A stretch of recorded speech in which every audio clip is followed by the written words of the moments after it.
मुस्तफ़ा के गुलाम। हजरत साद बिन अबी वकास कादसिया की जंग के लिए निकले, रस्ते में दरियाए नील आ गया। हजरत सैयदना साद बिन अबी वकास अब कहाँ सफर तय करके आए, कहते पता ही नहीं था कि दरिया आ जाएगा।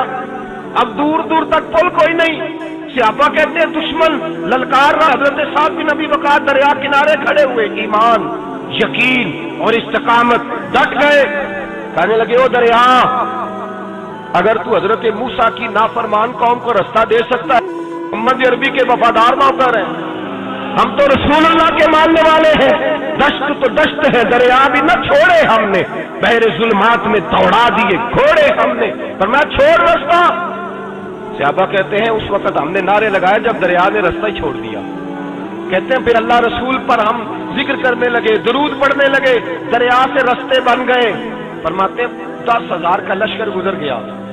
उस पार जब गया ना तो हजरत साद बिन अबी वकास ने फिर मजमे पे नजर डाली, फरमाया किसी की कुछ है तो नहीं रह गई पानी में, कोई दरिया में चीज तो नहीं रह गई। एक सहाबी कहने लगे मेरा मिट्टी का प्याला रह गया है। यार जरा देखिए, अंदाज देखिए, मिट्टी का प्याला। ओ यार छोड़ परा, मिट्टी का प्याला क्या होता है, अब तू मिट्टी के प्याले की बात करेगा, छोड़ दे, क्या करता है। उसने कहा प्याला मेरा रह गया है। हजरत साद बिन अबी वकास कहने लगे क्यों हमारा प्याला रह जाए, हम रसूलुल्लाह के नौकर हैं। ईमान, यकीन और इस्तिकामत की दौलत। फिर दरिया की तरफ देखा, कहने लगे चल यार हमारा प्याला भी वापस कर दे। सहाबा कहते हैं दरिया की लहर आई और प्याला भी वापस कर दी। तो मेरे भाई, जब ईमान की दौलत, यकीन की दौलत, एतमाद की दौलत, जो बाबा कहता है ना कि माज अल्लाह ताला उल्लू का खून ले आओ और शेर की खलड़ी ले आओ, मैं काला पीला नीला जादू करूंगा, उस पर लोग दौड़ के जाते हैं, 50-60 हजार रुपया भी दे आते हैं दौड़ के। और अगर कहा जाए कि मस्जिद आओ 4 रकात नमाज पढ़ो, हाजिरी दो मस्जिद की, तो कहते हैं मार्फत वाले हैं, मार्फत वाले नमाजें नहीं पढ़ते। वो कौन सी मार्फत है। यहां अल्लाह की बारगाह में झुकने का, क्योंकि ये लेट है ना, ये पता नहीं जन्नत में जाके मिलेगा, कब मिलेगा, माज़ अल्लाह। लोग दुनियादारी के मामले में पिस जाते हैं। हुक्मरान ने वादा कर दिया है सड़कें पक्की हो जाएंगी, खुशहाली हो जाएगी, मौजें लग जाएंगी, लोग लाइनों में खड़े हैं वोट देने के लिए, और तेरे रब ने कहा है तू मुझसे डर जा, मैं तेरी दुनिया भी अच्छी कर दूंगा, आखिरत भी अच्छी कर दूंगा, तू इधर आ मेरी बारगाह में झुक।